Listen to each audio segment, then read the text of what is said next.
تعال اقول لك ازاي نبوظ صوره تشافي الونسو، قصدي ازاي نعمل ريتاتش صوره تشافي الونسو.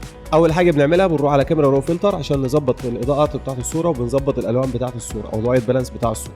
بعد كده بناخد نسختين من الصوره عشان نعمل خطوه الفريكوانسي. في الخطوه دي بنفصل الوان البشره عن الملمس. اللير بتاع الالوان بنروح على فلتر بلور بوكس بلور.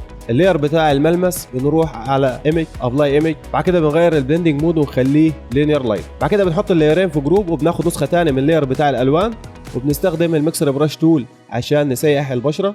بس اهم حاجه في الخطوه دي بناخد بالنا من الاماكن بتاعه الظل والاماكن اللي فيها نور، ما بنخلطش الاثنين في بعض.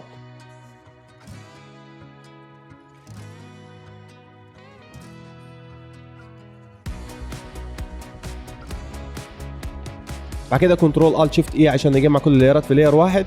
بعد كده بندخل على مرحله السكين 2. في المرحله دي انا بستخدم سيلكتيف كلر والكلر بالانس، وبعمل خطوه بالبلاك اند وايت ريد فلتر او بلو فلتر وبنخليه مالتبلاي وبنقلل الاوباسيتي بتاعته، بيدينا شكل درامي او بيدينا الوان دراميه على الصوره. وممكن نقلل الساتوريشن شويه من هيو اند ساتوريشن، نقلل الساتوريشن بتاع الصوره شويه. بعد كده خطوه الدوج والبيرن اللي هي بنفتح فيها المناطق الفاتحه وبنغمق المناطق الغامقه. انا بعملهم من الكيرف، بعمل كيرف وارفع الكيرف فيه، والكيرف الثاني بنزل او بغمق الكيرف شويه، وبستخدم البرش بفلو 10 والاوباسيتي 75%.